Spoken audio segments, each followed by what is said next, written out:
Fue una de esas cenas familiares que parecen sacadas de una comedia incómoda. Los niños peleando por el último trozo de pan, mi suegra criticando la receta de la paella como si fuera una experta chef, y Álvaro, mi esposo, con la mirada fija en su plato como si allí se escondiera el secreto del universo.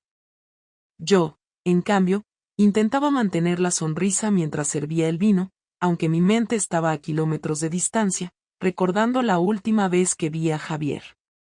Todo cambió cuando mi cuñada, Marta, se levantó para brindar. Por la familia, dijo, levantando su copa. Y porque siempre podamos confiar los unos en los otros.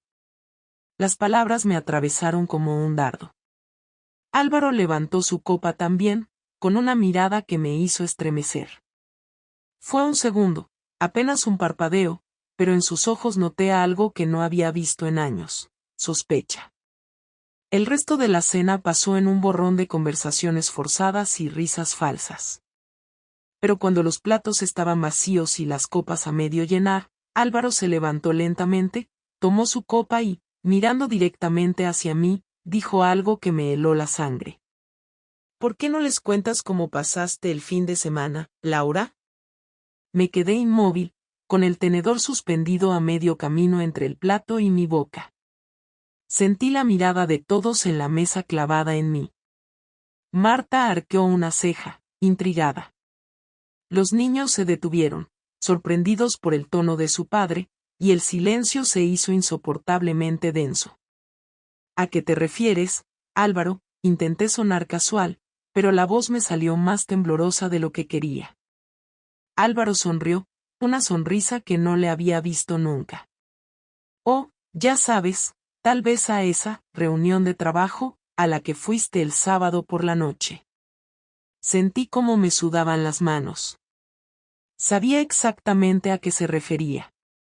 Aquella noche, cuando le dije que tenía que quedarme hasta tarde en la oficina, no había sido para revisar informes ni preparar presentaciones. Había sido para encontrarme con Javier, para dejar que sus manos me recorrieran como lo habían hecho tantas veces en mis fantasías. Antes de que pudiera responder, Álvaro se inclinó sobre la mesa, acercándose lo suficiente para que solo yo pudiera escuchar sus próximas palabras. ¿Te divertiste tanto como pensabas? Mis piernas se sintieron de repente como gelatina. Sabía que no estaba haciendo una pregunta casual. Había algo en su voz, en su mirada, como si ya supiera la respuesta. El silencio en la mesa era tan espeso que casi podía escuchar mi corazón martilleando en mis oídos. Álvaro se enderezó lentamente, todavía con esa sonrisa gélida que no reconocía en su rostro. Por un segundo, pensé que todo esto era una especie de malentendido, que me estaba haciendo una broma cruel o que tal vez había bebido demasiado vino. Pero cuando sus ojos se fijaron en los míos, supe que no había vuelta atrás. Había sospecha, rabia y algo más que no podía identificar, una frialdad que nunca había visto en él. Me obligué a tragar saliva y sonreír, tratando de recuperar el control de la situación. Álvaro, ¿de qué estás hablando?, respondí, esforzándome por sonar despreocupada. Sabes que fue solo una reunión con mis colegas, tuvimos que revisar algunos informes antes de la presentación de lunes. No te lo mencioné. Él soltó una risa seca, sin humor, y apartó su copa de vino con un movimiento brusco que hizo que el cristal tintineara contra la mesa. Marta, que había estado mirando con curiosidad, bajó la vista a su plato, claramente incómoda con la tensión que se estaba formando. Los niños seguían en silencio, desconcertados, probablemente preguntándose por qué sus padres estaban hablando de reuniones de trabajo en medio de una cena familiar. Claro, una reunión de trabajo, repitió Álvaro, recostándose en su silla y cruzando los brazos sobre el pecho, como un juez listo para emitir su veredicto. Debe haber sido una reunión muy productiva, porque según lo que escuché, tu colega tenía muchas ganas de verte. Me congelé. Sentí que el aire se me escapaba de los pulmones y, por un momento, el ruido de los cubiertos y las voces de los niños se desvanecieron a mi alrededor. Mi mente comenzó a girar frenéticamente, tratando de recordar cada detalle de esa noche. ¿Cómo podría saberlo? No habíamos sido tan imprudentes. Habíamos elegido un lugar discreto, lejos de las miradas curiosas de nuestros conocidos. Javier incluso había sido quien sugirió el restaurante en las afueras de la ciudad, uno de esos sitios donde las luces son tenues y las mesas están separadas por biombos, perfectos para encuentros clandestinos. ¿Qué insinúas, Álvaro?, conseguí murmurar finalmente, sintiendo como las palabras se me atascaban en la garganta. No entiendo de qué estás hablando. Me miró fijamente, como si estuviera evaluando cada microexpresión en mi rostro, cada pequeño tic que pudiera delatarme. Luego se inclinó hacia adelante, sus ojos clavados en los míos, y bajó la voz para que solo yo pudiera escucharlo. «Deja de fingir, Laura», susurró, con los dientes apretados. «Sé que no estuviste trabajando el sábado por la noche. Sé exactamente con quién estuviste y dónde. Y sé lo que hiciste». El sudor frío comenzó a resbalar por mi espalda, pegando la tela de mi blusa a mi piel. Traté de mantener la compostura, de no permitir que el pánico se reflejara en mi rostro, pero mis manos temblaban ligeramente sobre el mantel. Me obligué a mantener la mirada firme, a no apartar los ojos de los suyos, aunque sentía que su mirada me perforaba como un láser. «Estás delirando», contesté, tratando de recuperar algo de control sobre la conversación. «No sé qué te ha metido en la cabeza, pero no tengo nada que esconder. Si tienes alguna acusación que hacer, hazla claramente». Se quedó en silencio un momento, observándome con esa misma expresión impenetrable, y luego se levantó de la mesa tan repentinamente que la silla se tambaleó y casi cayó al suelo. Marta levantó la cabeza sorprendida, y los niños se quedaron mirándolo con los ojos muy abiertos. Álvaro respiró hondo, como si estuviera a punto de decir algo, pero en lugar de eso se giró y salió del comedor sin decir una palabra más, sus pasos resonando con fuerza en el pasillo. Me quedé allí sentada, con las mejillas ardiendo y el estómago hecho un nudo, tratando de procesar lo que acababa de suceder. Marta me miró con una mezcla de confusión y lástima, claramente sin entender el trasfondo de la escena que acababa de presenciar. Los niños empezaron a murmurar entre ellos, nerviosos, sin saber si debían seguir comiendo o si la cena había terminado abruptamente. Cuando escuché la puerta del dormitorio cerrarse de golpe en el piso de arriba, supe que esta no sería una noche tranquila. Me obligué a sonreír, a levantarme lentamente de la mesa y a empezar a recoger los platos, aunque mis manos seguían temblando y mi mente giraba frenéticamente en busca de una salida, alguna manera de revertir el daño antes de que todo se desmoronara. Pero en el fondo, sabía que ya era demasiado tarde. El primer golpe había sido dado, y solo era cuestión de tiempo antes de que el resto de las piezas cayera. Pasaron unos minutos eternos mientras me obligaba a limpiar los platos y recoger los restos de la cena como si nada hubiera pasado, tratando de mantener la calma para que Marta y los niños no notaran que mi corazón estaba al borde de estallar. Marta me miraba de reojo, claramente incómoda pero sin atreverse a decir nada, y los niños se habían retirado a la sala para seguir con sus videojuegos, ajenos al terremoto que acababa de sacudir nuestra mesa familiar. Cuando finalmente dejé el último plato en el lavavajillas y me sequé las manos, sentí que el aire a mi alrededor se había vuelto denso, como si el silencio en la casa pesara el doble. Sabía que no podía seguir evitando esto, que tarde o temprano tendría que enfrentarme a Álvaro, pero una parte de mí quería salir corriendo, tomar las llaves del coche y desaparecer por unas horas, fingiendo que nada de esto estaba ocurriendo. Sin embargo, sabía que eso solo empeoraría las cosas. Subí lentamente las escaleras, mis pasos resonando en el suelo de madera como una cuenta regresiva hacia una explosión inminente. Cuando llegué a la puerta de nuestro dormitorio, dudé un segundo antes de girar el pomo y empujarla suavemente, dejando que se abriera con un chirrido leve. Álvaro estaba allí, de pie junto a la ventana, con los brazos cruzados y la mandíbula tensa, mirando hacia el jardín oscuro como si pudiera encontrar alguna respuesta en la sombra de los árboles. No se giró cuando entré, y por un segundo, pensé en retroceder y cerrar la puerta de nuevo, en fingir que solo había subido a buscar algo y que todo esto podía esperar. Pero cuando él habló, su voz fue tan baja y contenida que me obligó a quedarme. ¿Cuánto tiempo? Me quedé congelada en el umbral, tratando de entender a qué se refería exactamente, aunque en el fondo ya lo sabía.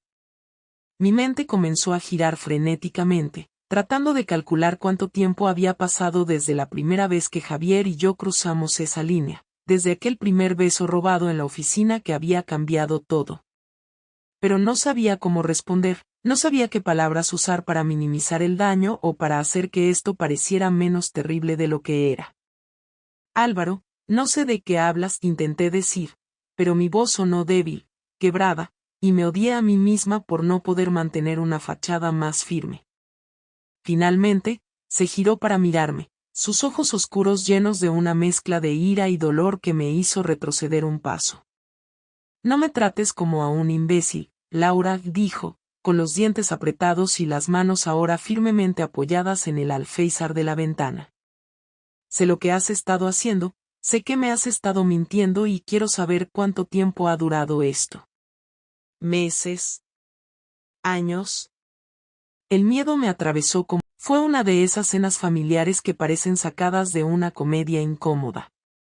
Los niños peleando por el último trozo de pan, mi suegra criticando la receta de la paella como si fuera una experta chef, y Álvaro, mi esposo, con la mirada fija en su plato como si allí se escondiera el secreto del universo. Yo, en cambio, intentaba mantener la sonrisa mientras servía el vino, aunque mi mente estaba a kilómetros de distancia, recordando la última vez que vi a Javier. Todo cambió cuando mi cuñada, Marta, se levantó para brindar. Por la familia, dijo, levantando su copa. Y porque siempre podamos confiar los unos en los otros. Las palabras me atravesaron como un dardo. Álvaro levantó su copa también, con una mirada que me hizo estremecer. Fue un segundo, apenas un parpadeo, pero en sus ojos noté algo que no había visto en años: sospecha. El resto de la cena pasó en un borrón de conversaciones forzadas y risas falsas.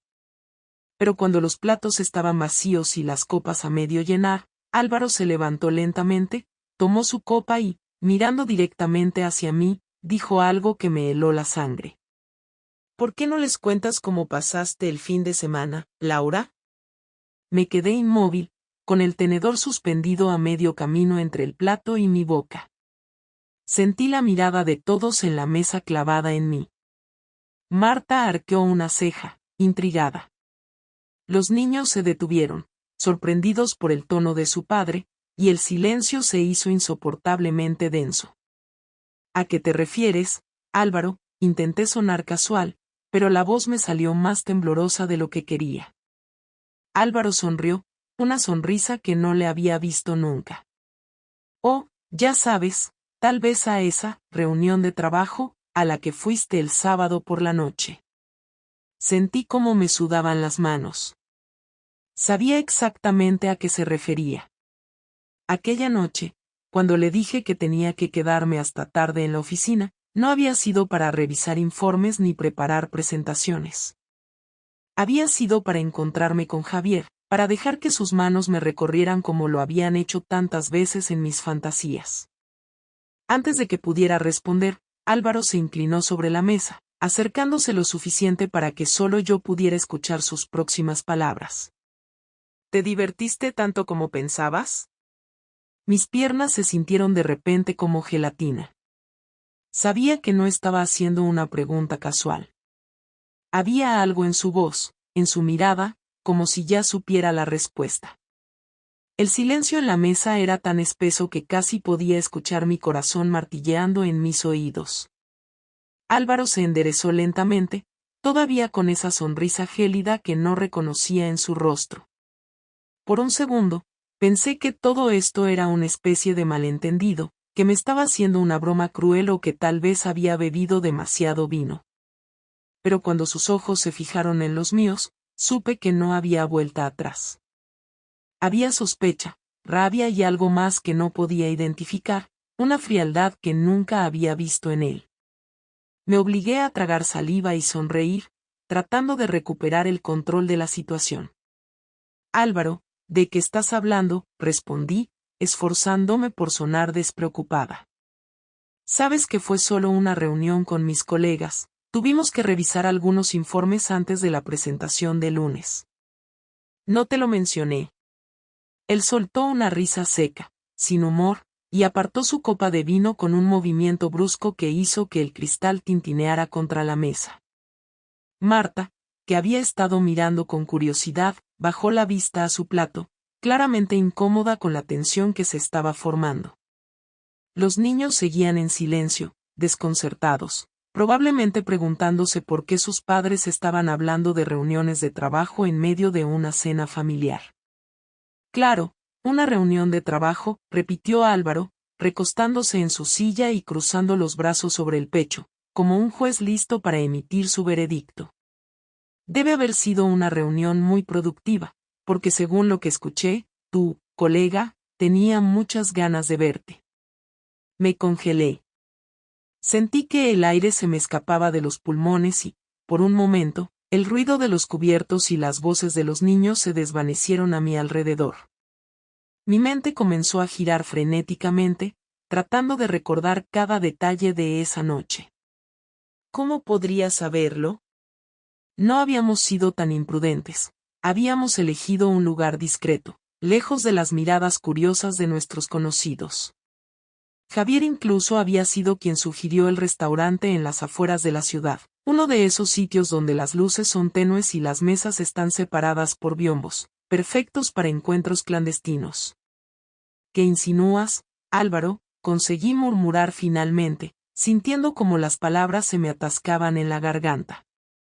No entiendo de qué estás hablando. Me miró fijamente, como si estuviera evaluando cada microexpresión en mi rostro, cada pequeño tic que pudiera delatarme. Luego se inclinó hacia adelante, sus ojos clavados en los míos, y bajó la voz para que solo yo pudiera escucharlo. Deja de fingir, Laura, susurró, con los dientes apretados.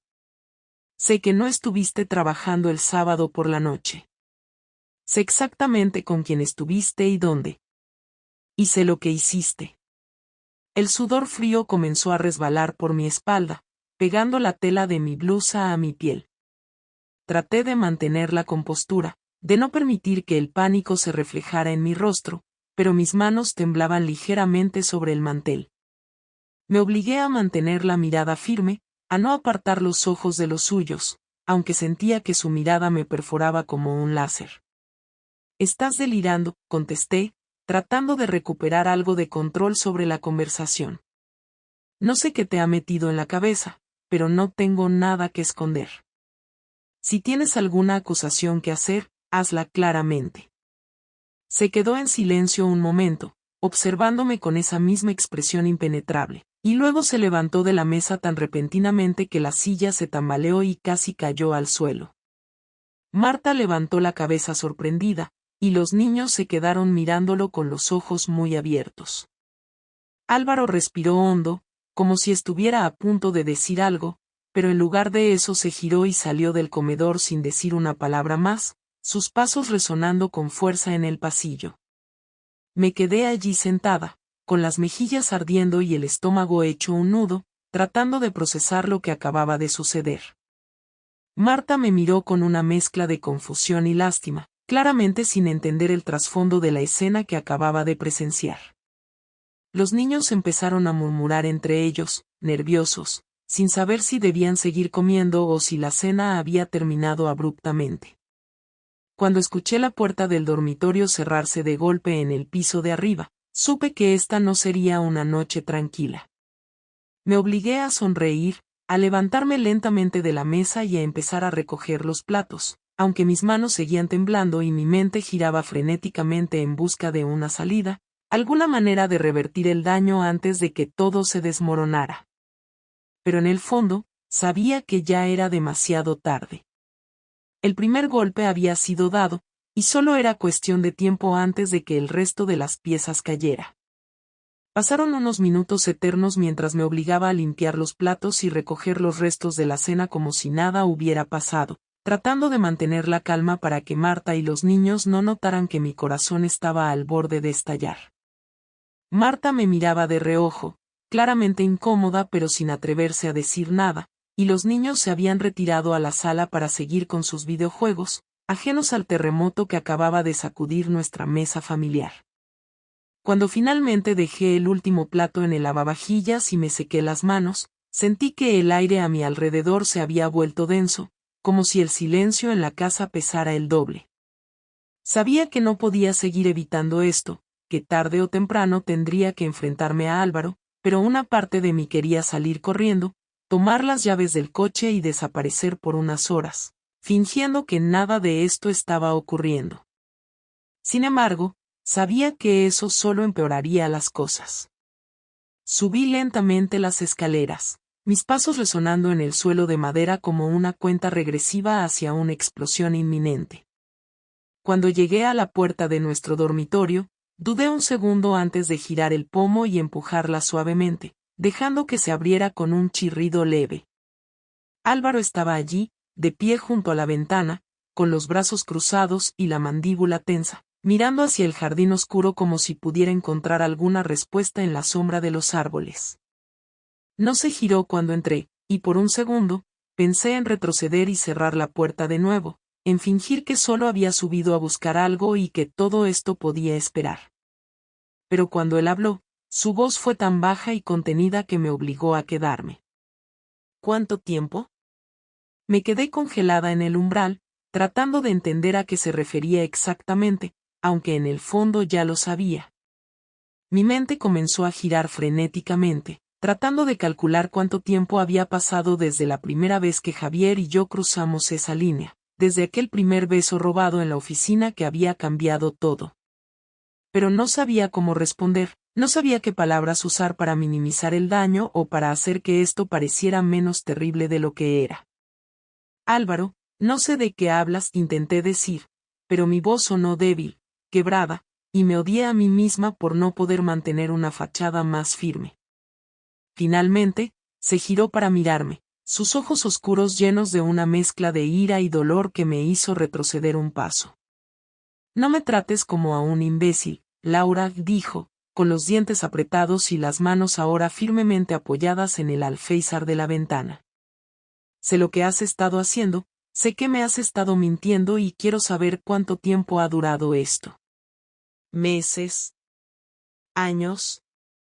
El miedo me atravesó como un cuchillo, y por un momento, sentí que mis piernas se doblarían bajo el peso de sus palabras.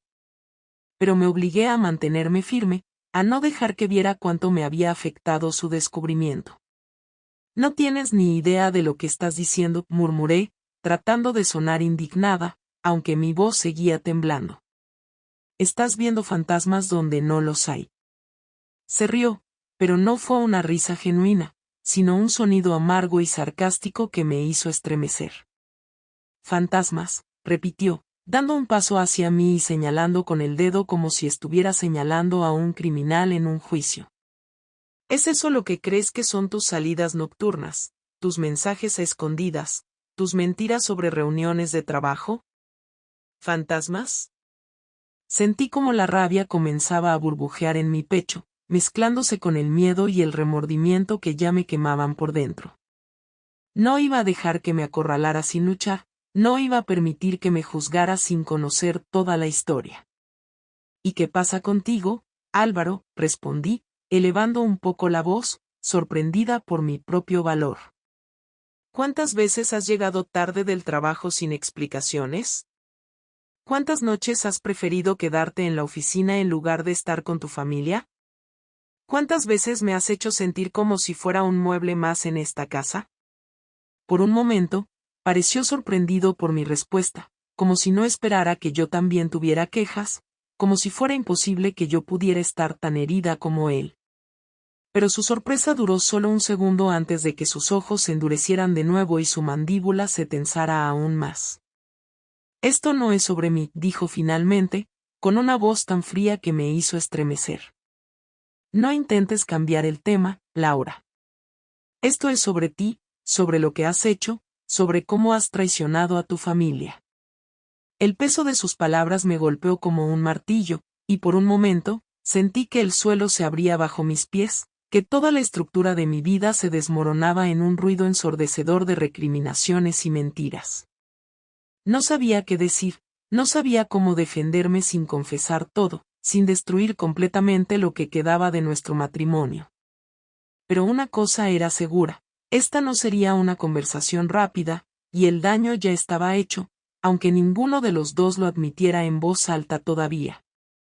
Álvaro no volvió a decir una palabra esa noche. Se encerró en el despacho y no salió ni cuando los niños vinieron a buscarlo para decirle buenas noches. A la mañana siguiente, cuando bajé a la cocina, ya se había ido. No dejó una nota ni un mensaje, solo la cafetera vacía y su taza sin lavar en el fregadero, como si necesitara dejar una prueba física de que había estado allí. Durante los siguientes días, evitó estar en casa todo lo posible. Salía temprano, regresaba tarde, y cuando lo hacía, se encerraba en su despacho con la puerta cerrada y el móvil siempre en la mano. Apenas me dirigía la palabra. Cuando hablábamos, era solo por los niños o cosas prácticas de la casa, y todo lo demás era silencio. Un silencio que no era frío ni distante, sino calculado, como si estuviera esperando algo, como si estuviera organizando cada movimiento con precisión. Yo también empecé a estar alerta. Ya no dejaba el teléfono por ahí, borraba todos los mensajes que podían comprometerme, eliminé la cuenta de correo que usaba para hablar con Javier y hasta borré fotos que ni recordaba haber guardado. Me volví paranoica, revisando si había cámaras, si revisaba mi ropa, si hablaba con alguien sobre mí. No sabía cuánto sabía exactamente ni cómo lo había averiguado, pero estaba claro que su reacción no era la de alguien que solo sospechaba, sino la de alguien que había visto algo, que había confirmado lo que temía. Una tarde, Marta vino a casa sin avisar. Se notaba tensa y hablaba bajo, como si esperara que alguien más estuviera escuchando. Me dijo que Álvaro la había llamado el día anterior y que le había hecho una serie de preguntas raras sobre mí, sobre mis salidas, sobre si alguna vez había notado algo extraño en mi comportamiento. Le preguntó incluso si creía que yo estaba viendo a alguien. Según ella, intentó defenderme, pero que la conversación se volvió incómoda cuando él empezó a hablar de cosas específicas, como un restaurante en Pozuelo, una factura de una habitación de hotel en Lavapiés y una matrícula que le sonaba familiar. No necesitaba más pistas. Álvaro había estado siguiéndome o había contratado a alguien para hacerlo. Esa noche, cuando volvió a casa, lo esperé en el salón. Quería enfrentarme a él, decirle que lo sabía, preguntarle directamente qué pensaba hacer, pero cuando entró por la puerta y me miró, su expresión fue tan tranquila, tan contenida, que me hizo dudar. En lugar de subir al despacho, se quitó la chaqueta con calma, la colgó en el perchero y me preguntó si los niños habían cenado. Me quedé en silencio, observando cómo actuaba como si nada estuviera ocurriendo, como si la tensión entre nosotros fuera solo una molestia pasajera. Me limité a asentir con la cabeza, incapaz de entender qué estaba tramando. Los siguientes días fueron parecidos. Álvaro había dejado de actuar como un hombre furioso o herido y empezó a comportarse como si estuviéramos bien, como si nuestra rutina no hubiera cambiado, como si los silencios de la semana anterior no hubieran existido. Empezó a traer flores, cocinaba los fines de semana, incluso se ofrecía a recoger a los niños del colegio. Desde fuera, parecía que habíamos superado una crisis y que él estaba intentando reconectar. Pero yo lo conocía lo suficiente como para saber que nada de eso era sincero. Cada sonrisa suya tenía un tono mecánico, cada gesto amable estaba medido, y cada conversación era una trampa disfrazada de interés genuino. Una noche, cuando estaba viendo una película con los niños, llegó con una bolsa de papel y me la entregó sin decir nada. Dentro había una caja con una blusa nueva, de mi talla, de una tienda que me gustaba. Pensé que te gustaría, dijo, sin apartar la vista del televisor. Le agradecí, pero la incomodidad me recorrió el cuerpo. Sabía que no estaba haciendo eso por cariño. Estaba construyendo algo, y no sabía si era una escena para los niños, para su familia o para mí. El viernes de esa semana, descubrí su jugada. Por la tarde, mientras preparaba la mochila de Lucas para su excursión escolar, encontré en la mesa del comedor un sobre con el membrete de una notaría. Era de color crema y tenía mi nombre escrito a mano. Lo abrí con las manos temblando, y allí estaba, una copia del borrador de un acuerdo de separación. No solo había hablado con un abogado, sino que había redactado todo con fechas, distribución de bienes, custodia compartida y hasta una cláusula que exigía que no hablara mal de él delante de los niños. Cuando él volvió a casa esa noche, lo esperé sentada en el sofá, el sobre en la mano. No dije nada, solo lo levanté y lo mostré. Álvaro no pareció sorprendido, solo asintió y se sentó frente a mí. Lo iba a dejar sobre tu almohada esta noche, dijo, sin rastro de emoción en la voz. No quiero escándalos, no quiero peleas. Solo quiero que esto se haga bien. ¿Desde cuándo?, le pregunté, sin poder contenerme. ¿Desde cuándo estás planeando esto? Desde que supe que todo lo que me imaginaba era cierto, respondió, mirándome directamente a los ojos. Desde que confirmé que preferiste acostarte con alguien más antes que hablar conmigo. No supe qué decir.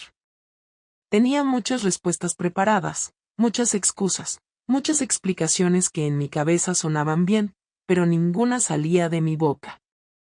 Él se levantó, volvió a ponerse la chaqueta y dijo que pasaría la noche en casa de su hermano. No gritó, no hizo escenas, ni siquiera mostró rabia. Y eso fue lo peor. Su calma no era resignación, era castigo.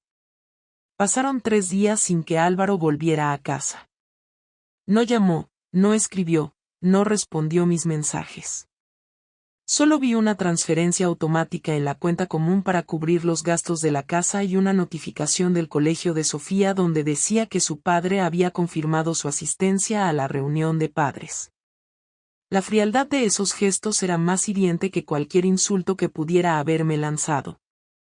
Sabía que no se había ido por rabia, se había ido para demostrarme que ya no necesitaba estar allí, que yo había perdido ese lugar sin siquiera haberlo notado. Yo tampoco fui valiente.